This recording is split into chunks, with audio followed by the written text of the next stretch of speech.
Fala pessoal, tudo bem? Se você chegou aqui agora, meu nome é Chicão Freitas, professor Chicão Freitas, sou professor de educação física, nutricionista, fisiologista do exercício, especialista em nutrição esportiva e mestrando em desempenho humano. Então, o tema que eu trago aqui para vocês hoje, ele faz parte de uma aula minha, onde eu vou falar sobre, especialmente para os nutricionistas, onde eu vou falar sobre os desafios e estratégias para avaliação do estado nutricional de atletas de alta performance. Bem, só para ilustrar, né? Hoje eu trabalho com grandes atletas, já há bastante tempo eu trabalho com isso, né? Além de trabalhar na preparação física, eu formato todo o planejamento de treinamento, controlando, né, a carga interna de treino desse atleta, a carga externa, fatores internos que interferem na performance, fatores externos, prescrevo a parte nutricional, faço a preparação física. Então, assim, eu tenho uma visão global daquilo que eu vou falar aqui para vocês, especialmente para o nutricionista. Mas também é interessante para o atleta e para o treinador, para que ele saiba como é que deve ser feito a montagem e o controle da avaliação nutricional dos seus atletas, né? Então, aqui nesse quadro aqui, nessa tela aqui, vocês podem visualizar uma pequena parte dos atletas com quem eu trabalho ou trabalhei. Tenho atletas nas maiores competições do planeta ali, UFC, Bellator, Rizin, PFL, e acompanho também esses atletas, né? Também trabalho com atletas de outras modalidades, como é o caso do surf. Aqui nessa foto aí está ali o Jadson André, mas trabalho com judô, com jiu-jitsu, com karatê, com triatlon, com mountain bikers, com maratonistas, ultramaratonistas. Então eu tenho uma visão global de avaliação nutricional para alta performance, tá?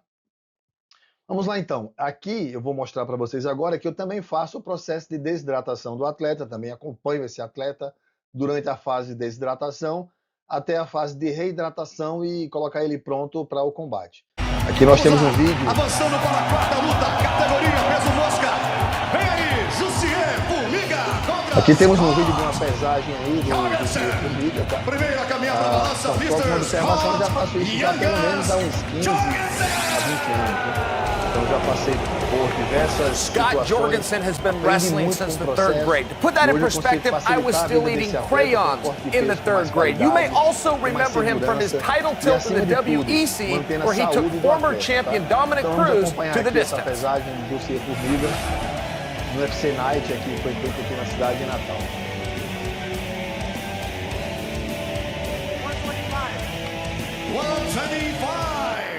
56,700 para o Scott Jorgensen. Vem aí o seu oponente, Jussier Formiga. Vale salientar que eu faço um campo de peso bem individualizado. Look for Formiga to do some serious work on the ground. He is a four-time Brazilian Jiu-Jitsu world champion. 4 of his last 5 wins, as you can see there, by submission. He is also a judo black belt. Pode ver aí o Formiga. Temos um atleta saudável, cortando peso, com bastante energia. Daí uma recuperação também muito bem feita para colocar ele pronto para o combate. Ó. Peso fácil, corte de peso fácil, de maneira que não atrapalhe a performance. 56,700 para Jussier Formiga. Beleza. Então, estão prontos para o nosso conteúdo, né? Aí temos o nosso também atleta aí, o multicampeão Patrício Pitbull, né? Então, estão prontos? Vamos não, tá? Então, o objetivo dessa aula de hoje é falar um pouco, apresentar, né, na visão do nutricionista, os principais desafios na avaliação nutricional de atletas de alta performance. Também vamos discutir estratégias eficazes para superar esses desafios.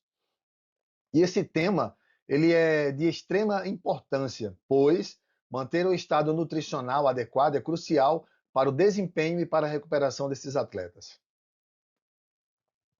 Beleza, então primeiro eu quero fazer aqui uma pequena separação, né? Eu tenho que explicar aqui qual o conceito que eu trago de atleta, tá? Eu não vou falar sobre hipertrofia e emagrecimento. Na verdade, me gerava um grande, decepção, né? Quando você ia para os cursos de nutrição esportiva no Brasil e o único assunto tratado era hipertrofia e emagrecimento. Hipertrofia e definição muscular não é performance física, ela é uma adaptação morfológica. Nenhum atleta olímpico foi campeão olímpico porque era mais hipertrofiado ou era mais definido. Então eu não vou tratar desses assuntos, eu vou tratar sobre os atletas aqui da direita aí. Aí no caso tem lutadores, né? Tá o Leandro Higo, o Patrick Pitbull e a Ilara Joane, trabalho também com os três. Mas eu vou falar especialmente para todos os atletas que envolvem valências físicas, tá?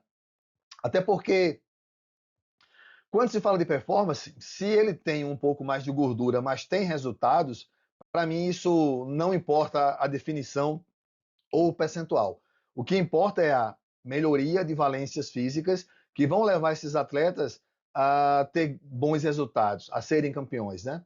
Então, como podem observar, aqui eu tenho diversos atletas, todos esses aqui, ou então a maior parte deles, estão agora aí na Olimpíada da França. Observem que eles têm composição física diferente. Eu tenho ali como aqui exemplo a atleta da maratona aquática, que tem um pouco mais de gordura corporal. Até é desejável que para esse tipo de atleta tenha um pouco mais de gordura corporal, até porque essa gordura vai ser importante no processo de flutuação da atleta, da manutenção da temperatura corporal, como também ajuda no fornecimento de energias para provas longas. Então, eu tenho aí diferentes atletas, diferentes modalidades, diferentes composições físicas. E eu não posso avaliar somente pensando em hipertrofia e emagrecimento. Como eu falei, hipertrofia e emagrecimento não é performance, é adaptação morfológica, tá? Então, quais são as valências que eu observo no momento da minha avaliação? Que eu tenho mais uma atleta minha, a Ilara Joane, tá? Então, na minha visão, eu tenho que me preocupar se ele consegue gerar mais força, melhorar as capacidades físicas, como, por exemplo, aí, coordenação motora, velocidade, potência, agilidade, flexibilidade, resistência cardiovascular nas suas mais variadas formas, equilíbrio, a força também nas suas mais variadas formas. Então, a minha preocupação é nisso. Se eu consigo trabalhar a minha avaliação nutricional para fazer com que o meu atleta continue o tempo inteiro evoluindo e melhorando essas valências, para mim eu atingi o objetivo desejado, que é trabalhar com a performance. Ok, professor, mas por onde eu devo começar? Bem, então vou apresentar aqui para vocês o que eu vou estar falando hoje, né? Quais são os nossos desafios. Então temos aí os desafios principais que devem ser observados. A variedade, a variabilidade individual entre pessoas, né? Entre seres humanos, atletas, as diferenças genéticas e metabólicas, tá? As exigências energéticas, né? E no caso aí seria o consumo versus o gasto, ou seja, altas necessidades calóricas e a variação conforme o tipo de treino. Temos também aí a composição corporal e antropométrica, já falei um pouco acima, mas e como é que deve ser feita a precisão na medição da massa muscular magra e gordura corporal desses atletas. Deixa eu só achar aqui o ar-condicionado da sala. Está um pouco quente aqui. Não vou fazer nenhum tipo de corte, tá? Até porque a aula ela é em tempo real.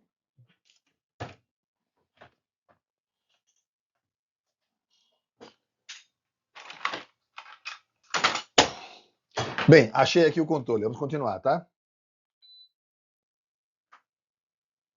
Beleza, tá? Então, assim, também vamos falar um pouco sobre distúrbios alimentares, né? A prevalência e a identificação precoce desses distúrbios. O uso correto de suplementos também, como isso deve ser feito, tá? Não vou me aprofundar sobre suplementos, porque eu vou montar uma aula somente sobre suplementos, tá?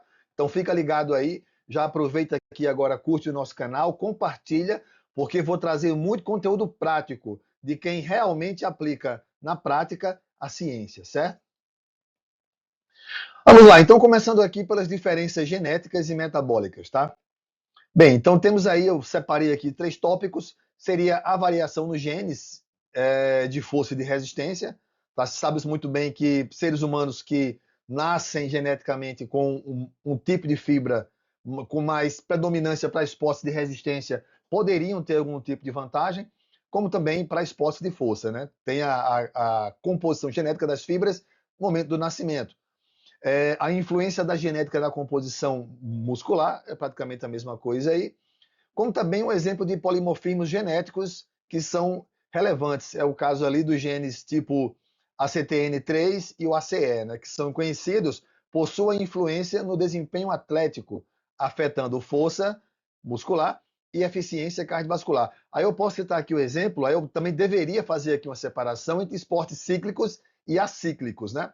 Eu, particularmente, eu considero sim que esse componente genético ele pode ser importante, determinante, se o esporte ele for cíclico, ou seja, larga e só para quando termina. Tá? Então, assim, tanto que tem exemplos aí do caso dos velocistas, dos velocistas de atletismo e dos velocistas de natação, por exemplo. Tá?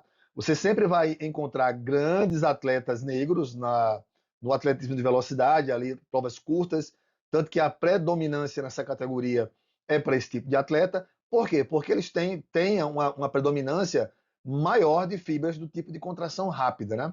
Diferente dos nadadores, já que não se necessita tanto músculo no momento da natação rápida, seria até um tipo de componente que seria teoricamente prejudicial para aquele tipo de prova, já que ela é curta, tá? E dificulta um pouco mais também o processo de flutuação. Bem, então é um exemplo, tá? Mas nos esportes acíclicos, aqueles que são intermitentes, eu não enxergo isso aqui como sendo uma determinante, tá? Eu tenho exemplos de atletas meus que, teoricamente, não teriam uma ótima composição genética para esporte de força, potência e velocidade. No caso das lutas, é um atleta que eu tinha, né? Que era das artes marciais mistas, do MMA. E esse atleta ele não tinha uma composição corporal tão boa, composição corporal, mas ele tinha resultados positivos, tanto que nós conseguimos levar esse atleta a ser campeão de um evento, no caso do LFA, e ele conseguiu assinar com um evento também, no caso o UFC, ele assinou com o maior evento do planeta, né?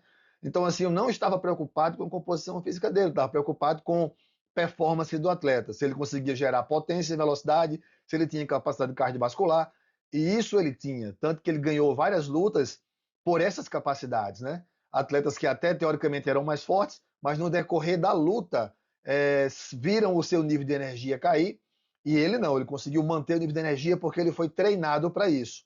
Então, o tipo de treino que você faz, que você aplica com o seu atleta, tem uma grande importância em determinar se ele vai ser campeão ou não, né? Junto com isso, a parte nutricional. Então, a importância da epigenética também para a performance, tá?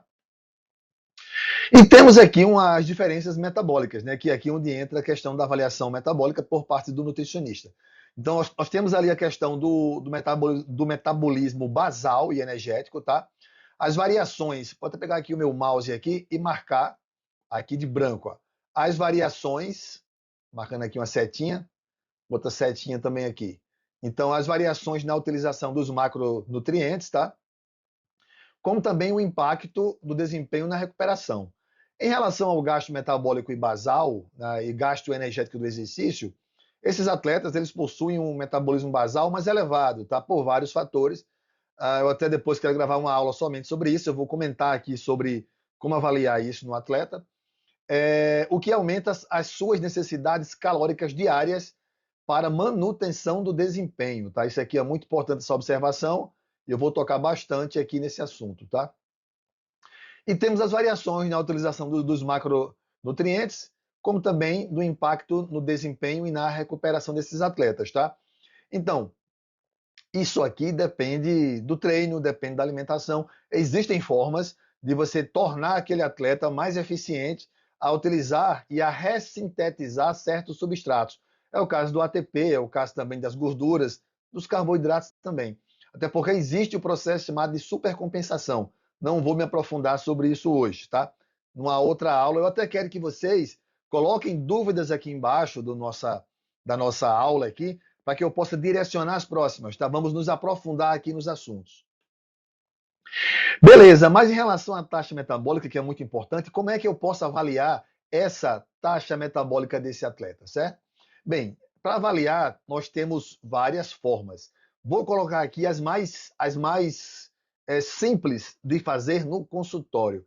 Não adianta que eu colocar inúmeras formas mágicas que o nutricionista não tem acesso Vamos colocar aqui as mais acessíveis, tá? Eu trabalho com isso há pelo menos aí com performance, pelo menos há 20 anos, tá? E venho evoluindo nisso com diversas atuações fora do Brasil, Estados Unidos, Europa, Japão. Então, acompanhando atletas, visitando o centro de treinamentos, e eu sei que nem lá isso é tão acessível. Imagina aqui no Brasil, tá? Então, assim, hoje em dia eu tenho no meu consultório uma calorimetria que me ajuda, essa maquininha que está aqui, tá? Então, eu tenho a minha calorimetria, que é um padrão ouro de avaliação metabólica e que me ajuda muito. Mas durante muito tempo eu utilizei fórmulas matemáticas. No meu caso aí da fórmula de Harris-Benedict, que não é a mais indicada, mas serve de direcionamento para o nutricionista.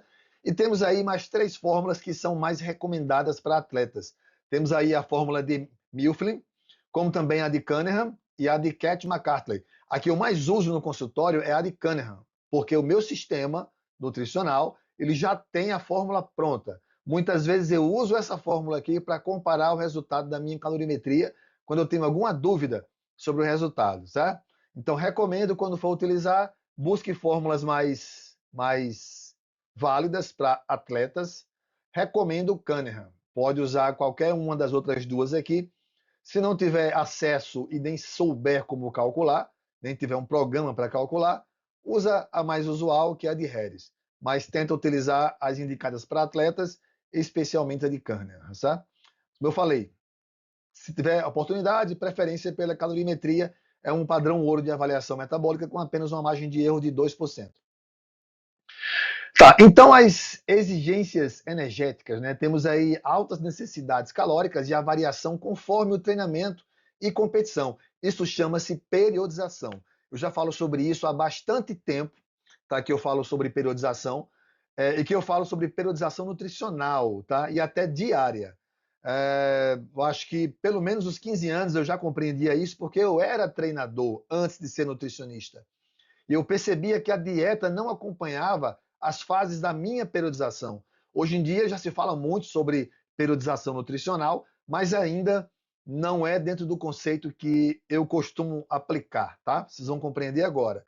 Então, o que vocês estão vendo aqui agora é uma periodização, por sinal minha, para uma equipe que eu treinei. Isso aqui foi em 2010, está aqui. Vou dar aqui a cor para o vermelho. Essa equipe aqui, eu treinei ela em 2010, marquei aqui com o vermelho, tá? Era uma equipe que ia fazer uma corrida, uma Adventure Race de 500 quilômetros, né? É muita distância. Então aqui eu tenho todo o meu planejamento, tá? Aqui em cima eu tenho quanto ele ia fazer de força, quanto ele ia fazer de trabalho de resistência aeróbia, de resistência anaeróbia, tinha tudo aqui, todas as fases. Isso aqui é uma periodização que começou no mês de janeiro e foi até o mês de maio, quando era o dia da prova. Tá aqui, ó. Aqui é o pique, que era o dia da prova que eles iam fazer de 500 quilômetros, né? Então, aqui eu tinha, aqui é o macrociclo. Aliás, é o macrociclo, exato. Eu dividi o macro em mesociclos, que eram mensais, e os mesos viraram micro, que eram semanais, tá? Eu diria que dentro da dieta, hoje em dia, eu já faço um micro diário. Já faço uma ondulação de carboidratos e proteínas e gorduras conforme a sessão de treino do atleta. Eu vou mostrar para vocês no próximo slide, tá? Bem, isso aqui é uma periodização, tá? Eu já falo, foi isso aqui que me fez buscar o curso de nutrição, porque eu recebia as dietas totalmente inadequadas para esses atletas. Então foi esse trabalho aqui que me fez buscar o curso de nutrição, porque eu tinha que mexer na dieta do meu atleta e não era ético fazer isso se não fosse nutricionista. Foi isso que me levou ao curso, tá? Hoje eu trabalho diferente, eu já avancei esse controle, tá? Vou mostrar aqui vocês agora, essa aqui é uma atleta minha, tá? A Stephanie Oliveira, é a primeira mulher campeã do Karate Combat. Uma pena que aqui no Brasil, né, as pessoas nem conhecem ela, mas ela é a primeira mulher campeã do Karate Combat e ela é brasileira, atleta nossa aqui. Ela eu faço toda a preparação física, o controle da carga de treino, a parte nutricional, controle bioquímico e ajustes de performance. Então aqui eu tenho o meu modelo atual de periodização, tá? Observem aqui, nesse campo aqui de cima, aqui em cima, esse aqui de cima, aqui eu tenho a recuperação da atleta, verdinho aqui é a recuperação da atleta, o grau que ela acorda de recuperação. Aqui eu tenho esse vermelho aqui, é a intensidade do exercício. E nessa coluna aqui de baixo eu tenho as cargas, tá? Isso aqui é bem recente, né? Aqui foi do mês 28/6 de 2024 e encerrei dia 25/7 de 2007. Ela vai defender o cinturão na China daqui a mais 4 semanas, tá? Aqui embaixo eu tenho a duração total do treino dela, tá? Com o esforço. Aqui é muito importante que eu tenha a duração de treino, ó. Olha só a ondulação de intensidade, de carga, de duração de treino, dia após dia. Deixa eu colocar aqui numa outra cor, vamos botar aqui numa cor verde. Olha aqui, ó. Vou marcar aqui. Essa aqui é a ondulação de cargas, de intensidade, de tempo de duração. E tudo isso aqui é importante na hora de você, nutricionista, fazer sua avaliação e prescrever sua dieta, porque os dias não são iguais. Então, se o dia ela vai ter um treinamento mais intenso, ela deve e pode comer mais carboidrato. Se ela vai treinar mais tempo, ela pode e deve comer mais calorias. Essa forma de ondular aqui é super interessante, especialmente nos esportes que têm controle de carga de treino, tá? Então, se você trabalha com atletas de ginástica, de lutas, que têm controle de peso, não tem jeito. A consulta tem que durar bastante tempo para que você compreenda, entre em contato com os treinadores, mas é importante primeiro que você entenda como é que se faz isso, tá? Vou gravar um vídeo ainda somente sobre isso para poder orientar um pouco melhor vocês, mas a princípio é isso que acontece. Aqui ainda, ó, eu tenho a ondulação, observa aqui, deixa eu mudar aqui a cor novamente, voltar aqui para o vermelho. Observa aqui a ondulação semanal de carga de treino dessa atleta. Isso aqui é uma periodização, tá? Como eu falei, isso aqui é meu trabalho. Aqui eu tenho a carga semanal aplicada nesse atleta, é uma métrica aí chamada de strain, tá? É uma carga. Observa que aqui eu dei uma carga bem alta para ela de treino, na outra eu já fiz uma recuperação, promovendo um processo de supercompensação, aí onde o corpo aprende a utilizar substratos de energia como gordura, carboidrato e ATP. Isso aqui, ó, vai subindo, outra fase de choque aqui, seguido de uma fase de recovery. Então isso aqui acontece o tempo inteiro. Não pense que trabalhar com performance é fácil. Por isso que eu separo de bodybuilder, porque isso aqui é complexo. Eu considero, na minha visão, trabalhar com bodybuilder algo mais simplista. É só controlar os macros. Aqui não. Aqui eu tenho diversas variáveis que eu tenho que observar, tá? Aqui também eu tenho o questionário de bem-estar dessa atleta, onde eu também controlo como ela acorda pela manhã em relação a dor muscular, fadiga, humor, dor muscular, fadiga, humor, noite de sono, isso é muito importante, esse controle, e o estresse também desse atleta, certo? E para fechar aqui, ó, até o ciclo menstrual da atleta eu controlo. Então, assim, o próprio nutricionista também tem um papel importante em relação a isso. Por que não oferecer mais doce aqui para esse atleta? Por que não oferecer mais triptofano com chocolate, tá? Com doce para ajudar aquele triptofano a vencer a barreira hematoencefálica? Enfim, é importante. E vocês observem aqui, ó, momento de maior dor, maior de cólicas, maiores fluxos sanguíneos, coincidem aqui com a minha periodização do treinamento. Se eu consigo voltar aqui, não estou conseguindo voltar aqui por algum motivo, mas eu ia mostrar a vocês que coincide quando eu caí o meu volume de treino, a minha intensidade, era porque naquela semana ela ia estar numa fase menstrual que não ia conseguir ter performance. Então, se o treinador exigir performance nessa fase, a maioria das mulheres vão sentir, o que vai levar ela a ficar frustrada, o treinador ficar frustrado, tá? E até mesmo aumentando o risco de lesão nesse atleta. Então, é muito importante também observar isso. Ok, já em relação ao consumo energético do nutricionista, temos várias formas de avaliar, vou falar qual é aquela que eu utilizo. Como eu falei, não vou me aprofundar, eu estou apenas apresentando quais são os nossos principais desafios que devem ser observados no momento da sua consulta. Então, temos aqui os métodos utilizados tradicionalmente para coletar as informações sobre a ingestão alimentar dos atletas, tá? Então, temos os métodos retrospectivos, que está aqui, né? O que é isso? Ou prospectivos, né? Os retrospectivos, o atleta tem que se lembrar e relatar o que ele comeu. Você pode fazer na hora da sua consulta um recordatório de 24 horas, pode fazer ainda um questionário de frequência alimentar ou ainda um histórico alimentar, tá? Aqui temos aqui o recordatório, o questionário de frequência alimentar e o histórico, tá? Então aqui a gente tem aqui um período de recordatório de 24 horas daquele dia. Ok. E o questionário ele pode ser de 24 horas até uma data determinada, geralmente de 3 dias, né? Tá, e aqui eu tenho um histórico que é sem data determinada, tá? Eu já adianto que gosto de utilizar o histórico, mas eu faço também uma pesquisa prospectiva, onde eu peço para aquele atleta fazer um diário alimentar com pesagem, até porque isso aqui é um padrão ouro de avaliação nutricional. E se você trabalha com performance, as gramas fazem diferença. Você tem que trabalhar com padrão ouro. Isso faz diferença quando você chega no topo. Tá? Como eu falei, já trabalhei com atletas olímpicos de atletismo, tá? De karatê. E hoje trabalho com uma grande quantidade de lutadores, com elite da luta. Tá? Isso aqui faz uma grande diferença, certo? Então, eu junto as duas coisas. Eu junto tanto o diário alimentar como o histórico alimentar.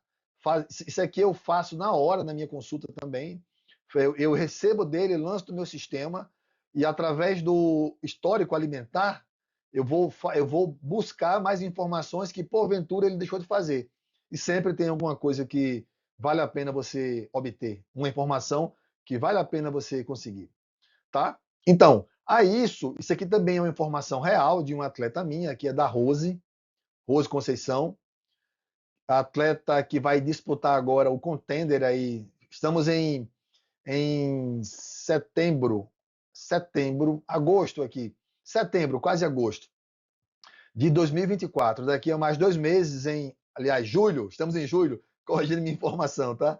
Em setembro, ela vai disputar uma vaga para o UFC, para um contrato do UFC. E aqui é a periodização dela, que eu acabei de fazer, por sinal, hoje, no dia de hoje, tá? Estamos em julho. Então, aqui eu tenho, isso aqui eu não vou explicar, que é as zonas cardíacas que eu trabalho com ela, mas aqui, ó, já trouxe a taxa metabólica basal aqui dela, marquei ali de vermelho agora, aqui, tá? Isso aqui eu trouxe da calorimetria que ela fez, certo? Aqui eu tenho a frequência cardíaca dela máxima, não é a máxima. Quando eu prescrevo treinamento, eu quero que ela atinja no mínimo isso, tá? Eu chamo de fight zone. Depois eu explico mais sobre isso quando eu falar sobre preparação física para atletas.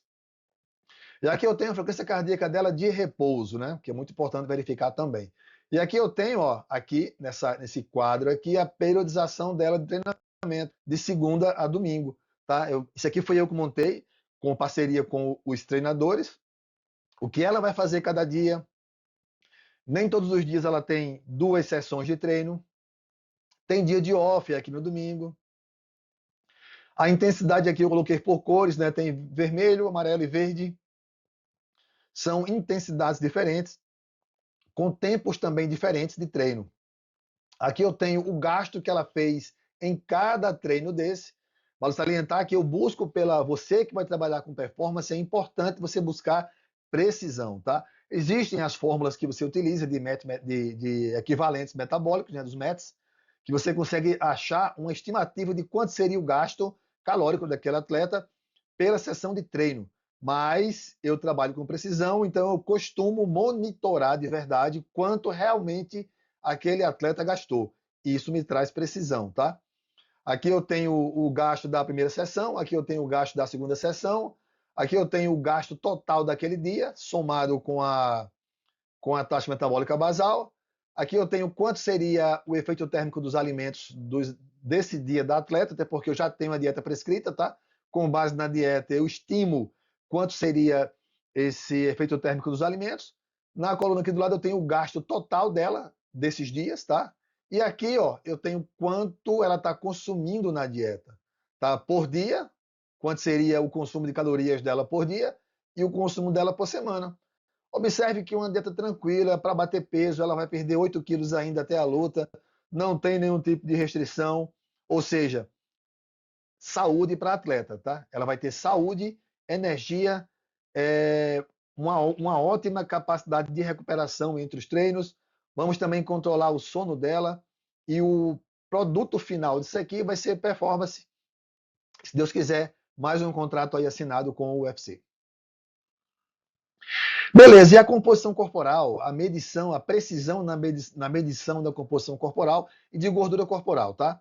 Bem, primeiro eu quero apresentar aqui esse artigo aqui, bem recente, um artigo aqui do Comitê de Referência de Composição Física, tá? É um artigo também que serve de referência para você que trabalha com atletas. Como eu falei, eu posso avaliar por Pollock 7 dobras, mas eu não vou comparar aquele atleta com o percentual que Pollock ele compara.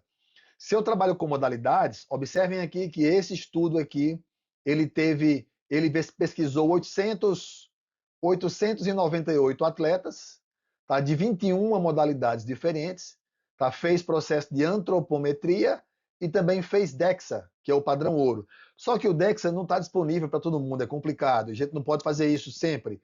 Tá? Então, a antropometria é o mais tranquilo para um nutricionista, que dá para fazer sempre que for preciso. Mas eu recomendo que não use o protocolo de... use Pollock, por exemplo, as 7 dobras, mas o comparativo ali, ó, seja por modalidade. Busque um estudo como esse que está aqui. Também, quem quiser, eu vou deixar aqui o link para esse estudo aqui no final aqui do meu vídeo, tá?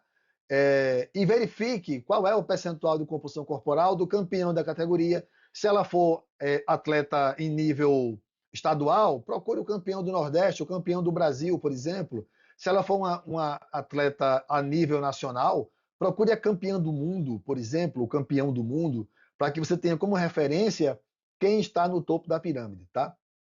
Mas como eu falei, a principal preocupação é manter esse atleta evoluindo nos treinos e ter performance, e manter a performance e evoluir essa performance. Muitas vezes, se você for perseguir de cara um percentual, você vai afetar o desempenho do atleta. Então, vá com calma, com planejamento e tenha tempo para fazer isso. Ok. Tá, então, vocês viram, aqui tem atletas, diferentes modalidades, diferentes perfis de composição corporal, tá? Então, analisem seu atleta por modalidade e busque saber qual é o percentual de cada modalidade que você vai trabalhar. Tá, aí temos aí o seguinte, o mais fácil no consultório, dobra cutânea ou bioimpedância. Eu tenho também as duas, tá? Eu faço os dois muitas vezes e faço comparativo muitas vezes. Cara, vou ser sincero com vocês, tem muita crítica a respeito da bioimpedância, mas eu não tenho um problema com a bioimpedância. É claro que é necessário que o atleta vá dentro do protocolo. Tem que ir dentro do protocolo. Protocolo para fazer bioimpedância, certo? E sempre repetir esse protocolo no mesmo horário, dentro da mesma condição, para que tenha um resultado fidedigno. Tá? Não vejo grande diferença. Às vezes eu faço os dois, mas procure uma bioimpedância de qualidade, uma boa bioimpedância, especialmente que seja tetrapolar. Aí pode ser horizontal ou vertical, tá? Esse artigo aqui, ele corrobora com aquilo que eu falei, tá? Ele também verificou a composição corporal de atletas avaliando os dois métodos, Pollock 7 dobras, certo? Como também a bioimpedância. E o resultado que ele teve no final foi que, na prática, ambos os métodos são úteis, sendo a bioimpedância mais ágil. De fato, ela é mais ágil, você não perde tempo fazendo ela, tá? Mas que tem um resultado bem parecido. A vantagem da dobra é que tem menos custo para você adquirir, mas dá para utilizar as duas coisas. E só mais uma observação, ó, atletas homens, o que se admite ali como bom percentual, aliás, como até percentual saudável, de até 5%. E as mulheres de até 12%, tá? Vale salientar que a gordura ela é importante no transporte de vitaminas lipossolúveis, na produção da sua testosterona, no caso, ela faz parte também ali da produção, o colesterol faz parte da produção da testosterona. Então, assim, ter mulheres e homens abaixo desse percentual pode ser prejudicial para a saúde. Então, eu sempre trabalho para mantê-los num percentual saudável, tá? Eu sei que tem alguns momentos até que eles vão ter até menos de 5%. E as mulheres também, menos de 12%. Mas eu procuro fazer isso numa fase curta, no caso dos lutadores, numa fase ali do final, mais perto do final do camp de treinamentos. Tá? Mesmo assim, quando cai o percentual, eu procuro oferecer mais gordura na alimentação desse atleta. Né? Aí temos a Rose Conceição e o Felipinho Banes, que todos os dois também são atletas meus. Tá? Bem, aqui é bem interessante. Distúrbios alimentares e prevalência e sua identificação precoce. Aqui é um papel fundamental do nutricionista deixar esse atleta com saúde, mas qualquer erro na sua prescrição, você pode acelerar o aparecimento de algum tipo de distúrbio nesse atleta, que vai ser péssimo para o atleta e não tão legal para você também. Eu já peguei atletas em overtrainer provocados por dietas. Tá? Aquilo que eu falei, o pessoal acha que performance é bodybuilder. Então eu recebi, não foi uma vez, foi mais de uma vez, atleta que recebeu uma dieta muito hipocalórica e uma dieta ali focada somente em emagrecimento, com pouco carboidrato, ou seja, não tinha noção do que estava fazendo o nutricionista ou a nutricionista. Prescreveu uma dieta muito hipocalórica, não avaliou o que eu mostrei aqui para vocês, o quanto aquele cara precisava, e isso fez com que ele rapidamente perdesse performance e entrasse num processo chamado de overreaching não funcional. Tá? Depois eu posso me prolongar sobre o assunto de overtraining e overreaching. Deixa aqui embaixo as suas dúvidas para que eu possa produzir novos vídeos bem claros, bem específicos e práticos de quem de verdade aplica isso no dia a dia, tá? Bem, então eu quero trazer aqui para vocês um novo tipo, não é novo isso, tá? Isso aqui já é consenso dentro do Comitê Olímpico Internacional. Aqui eu trago um artigo bem recente de 2023 do Comitê Olímpico Internacional, que é um consenso, tá? Sobre um novo tipo de transtorno chamado de uma síndrome, na verdade, chamada de deficiência energética relativa no esporte, ou REDS. Tá? É uma síndrome com resultados deletérios para a saúde e para o desempenho, experimentado tanto por atletas masculinos e femininos. Olha aqui agora, expostos a uma baixa disponibilidade energética. Tá? Então, se você prescreve sem entender o que você está fazendo, você tem grandes chances de colocar seu atleta numa situação de RED. Tá? Vale salientar que isso aqui não é novo, já existem mais de 170 publicações sobre o assunto, tá? E já é consenso dentro do Comitê Olímpico desde 2018. Me assusta ainda, através das minhas palestras e cursos, descobrir que os nutricionistas ainda não sabem o que é isso, tá? Vamos avançar e eu vou fazer um vídeo somente sobre RED, ok? Deixa aqui embaixo sua dúvida também. E eu já adianto que eu vou produzir um vídeo explicando somente aqui esse artigo. Então, quais são os cenários que comumente são encontrados no esporte? Isso aqui é muito comum, galera. Volumes extremos de déficit de caloria, de alto gasto calórico. Tentativa de melhorar a relação potência-peso. Isso aqui é muito comum no ciclismo, por exemplo, onde se tenta melhorar o FTP. Às vezes como às custas de dietas muito hipocalóricas. Isso aqui já é desejo de magreza excessiva, que é por parte do atleta, uma visão corporal deturpada. Aí cabe também a atuação do treinador e da equipe multidisciplinar para acompanhar esses atletas. E ainda as alterações específicas do esporte, né?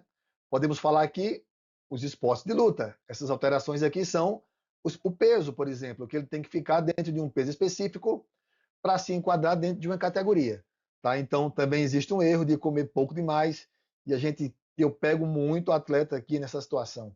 Pessoal, olha só, eu trabalho com pessoas amadoras e profissionais, de juvenis, infantis até adultos, né? Até master. Então, eu pego muito atleta de judô, de jiu-jitsu, submetido a uma dieta altamente restritiva para bater peso. E podem ter certeza, o processo de corte de peso do judô, eu até considero mais complicado do que o do MMA, dos profissionais. É extremo. E quase sempre a minha recomendação aqui no consultório é que esses atletas mudem de categoria, tá? Vejam bem, todos esses cenários podem levar a implicações negativas, como, por exemplo, as REDs, que é a baixa oferta energética, né, temporária. Tá? Quais são os sintomas? Aqui eu tenho sintomas das REDs, né? Sintomas de baixa oferta de energia. Aqui, ó. Tá? Aqui eu tenho esse campo aqui, dos sintomas, dos problemas relacionados à baixa de oferta de energia temporária relacionados à saúde, e aqui eu tenho os relacionados à performance. Aqui, performance, saúde, certo? Então, ó, isso aqui, a saúde, passa desde transtornos de reprodução, tá? No sistema reprodutivo, saúde óssea desses atletas. Temos aqui também em relação gastrointestinais, regulação energética, mexendo com a taxa metabólica do atleta, tá? Isso também pode ser visto pela calorimetria, algo chamado de termogênese adaptativa. Temos também aqui em relação à questão hematológica, né? Levando o atleta a ter déficit de células de transporte de oxigênio, o que é péssimo para o atleta, incontinência urinária, problemas no metabolismo lipídico e também da glicose, tá? Alteração aqui especialmente no HDL e LDL, como também na glicose também. Problema na saúde mental e cognitiva, tá? Atletas que têm que ter tomada de decisão rápida podem prejudicar a performance por esse motivo. Funções neurocognitivas, tá? Distúrbio do sono, o que é péssimo para atleta, distúrbio do sono, né? Também vou falar mais sobre sono também, até porque o sono faz parte do meu processo de estudo no mestrado, tá? O impacto do sono sobre a função cognitiva e a performance de atletas.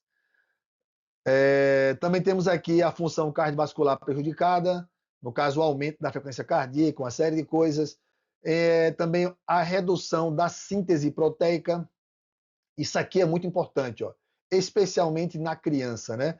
A redução do desenvolvimento, do crescimento desse atleta. No final, vou mostrar aqui um caso real de um atleta que teve uma puberdade retardada por causa de dieta muito restritiva e de excesso de treino.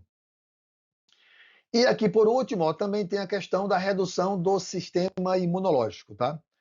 E a performance não precisa nem falar, né? Então, o atleta vai ter baixa disponibilidade para o treino, diminuir a resposta do treinamento, aquilo que o treinador espera que ele faça, ele não consegue fazer. Diminuição da recuperação do atleta entre as sessões, decréscimo da função cognitiva e habilidades e novas habilidades aprendidas, diminuição da motivação para o treino, diminuição da força muscular, diminuição da endurance,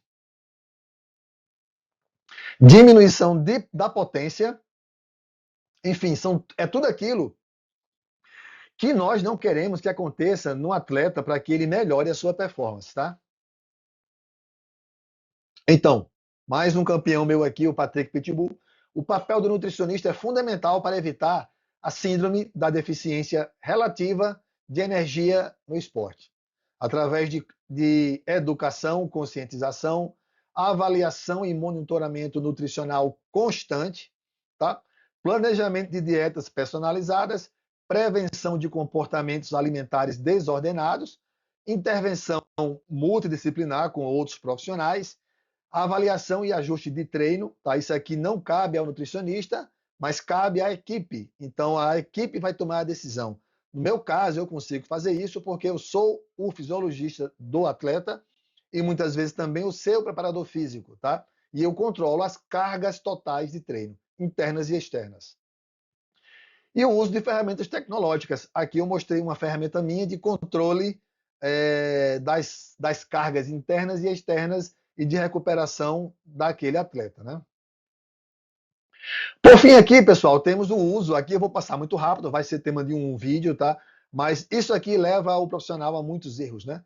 Então temos aqui o uso correto e seguro dos suplementos. Como eu falei, não se iluda, suplemento não é superior à alimentação, tá? Mas nem todo atleta consegue ingerir uma quantidade de caloria necessária. Como eu falei, especialmente os ginastas e aqueles atletas que têm controle de peso, como no caso das lutas, então ele pode ser necessário, tá? Mas também pode ser necessário e interessante para aquele atleta, mesmo bem alimentado, que necessita de um pouco mais de suplemento, né? Para que ele consiga melhorar a performance. Então, ó, também trago aqui um outro consenso do Comitê Olímpico Internacional. Não, pessoal, para ter uma ideia, existem no mercado mais de 55 mil tipos de suplementos disponíveis. 55 mil tipos de suplementos disponíveis, tá? E a maioria não serve para nada, é quase que lixo. Então, quando você for buscar uma evidência científica para ter certeza que ele vai funcionar para o seu atleta, busque sempre uma meta-análise, uma revisão sistemática com meta-análise. Tá? Existem vários tipos de pesquisa, tem pesquisa aí de todo tipo. Se for baseado em estudo in vitro, descarte. Se já tem estudo em animal, talvez funcione com humanos. Espere estudo com humanos. Se tiver com humanos, olhe o nível de evidência, que tem várias, tá? Se for meta-análise, beleza. Mas para facilitar o seu acesso, o comitê, junto com o Instituto Australiano do Esporte, criou uma divisão, né, conforme grau de evidência. Então, temos o nível A, nível B, nível C e nível E. Tá? Vamos falar aqui sobre o nível A. Nível A é aquilo com padrão de evidência que de fato funciona, que ele serve para aquilo que ele é vendido. Tá? Então, aqui você pode lançar mão disso. Eu falei, depois eu vou me aprofundar sobre suplementos, com a aula somente sobre isso aqui. Deixa aqui embaixo o comentário que você quer essa aula, porque eu vou produzir. Vou destrinchar isso para você. Aqui nós temos, ó, como eu falei a você, dos 55 mil tipos de suplementos, apenas, ó, aqui eu tenho em torno de 20 suplementos aqui que vão ter alguma função para a saúde e para performance desse atleta. De performance mesmo, direta, apenas 6, tá? Então depois eu me aprofundo sobre isso. Aqui eu tenho do grupo B. Grupo B aqui, até que você pode utilizar do grupo B. Porém, grupo B, pessoal, eu observo se o estudo, se o grupo pesquisado é o grupo que eu quero prescrever. Se for, eu vou lançar mão disso. Se não for, eu não lanço mão, tá? Eu vou priorizar grupo A. Grupo C, aqui está a grande maioria do que tem por aí, que não serve para performance, que não funciona, tem vários aqui, tá? E do grupo D aqui é aquele que é proibido, que você nem deve utilizar. Tá? Então, assim, se chegou até aqui, mais uma vez, se inscreve aqui no meu canal, divulgue e compartilha, tá? Até porque eu conto com você para propagar essa informação de performance, que no Brasil ainda é muito carente. Mas eu vou avançar muito sobre isso ainda, ok? Aqui tem um estudo de caso. Aqui eu tenho o Jonas Abrahamsen, ciclista. Ele tem 1,82 m, 58 quilos, tá? Isso aqui era muito comum no ciclismo, ser leve, para ter mais potência média, aquele que eu falei lá no começo. Tá? Esse cara aqui, nos testes de performance, ele teve de potência máxima 900 watts, no teste de 30 segundos teve 600 watts, e no teste de FTP teve 340 watts. Tá? Então ele, durante muito tempo, tentou, mas nunca chegou no pódio, nunca ganhou nenhuma prova no ciclismo profissional. Resolveu escutar o seu nutricionista e fazer uma dieta para ganho de peso. Aqui tem ele em 2024, agora esse ano, no Tour de France. Certo? Esse cara, ele ganhou 20 quilos, saiu de 58 para 78 quilos, somente de massa muscular. A potência dele máxima saiu de 900 para 1.500 watts. O teste dele de 30 segundos, o Wingate, saiu de 600 watts, quase dobrou para 1.100 watts. A FTP dele saiu de 340 para 430. Esse cara estava usando esse uniforme aqui de bolinha estranho. Isso aqui é o uniforme de líder da etapa de montanha do Tour de France. Só usa quem for líder, né? Então ele conseguiu liderar essa etapa do Tour de France ali, ganhando várias provas, ok? E outra coisa aqui bem interessante, ó, esse cara cresceu 7 centímetros após 20 anos de idade. Tá? Então isso aqui, pessoal, já é também um alerta para você que é pai, você que é mãe, você que é treinador, nutricionista, que tem aqueles atletas lá do mirim, do infantil, que já estão fazendo dietas restritivas. E eu acompanho isso e eu avalio no meu consultório. Esses meninos fazem mais treino do que um adulto, além das obrigações escolares, né? Eu conheço vários casos do atleta que tinha um grande potencial de se tornar um campeão, abandonar a modalidade quando teve a oportunidade, porque ele não aguentava mais passar tanta restrição e tanto treino e tanta cobrança. Tenha cuidado na sua exigência para não perder um grande atleta, e pais e mães, cuidado para não retardar a puberdade do seu filho. Esse atleta aqui cresceu 7 centímetros após 20 anos de idade. Pessoal, você sempre costuma falar, isso aqui é uma frase que eu falo, não sei de quem é, mas eu uso muito isso, que uma dieta adequada em um atleta sem talento não pode fazer dele um campeão. Mas uma dieta inadequada pode sim impedir que um atleta de talento chegue ao topo. Então, pessoal, minha aula de hoje foi isso. Espero que tenham gostado. Deixa aqui embaixo os comentários aqui, o que você quer que eu fale, tá? Deixa aqui perguntas, dúvidas, vamos interagir e vamos aí continuar falando sobre nutrição esportiva, treinamento, fisiologia e performance. Valeu, tamo junto.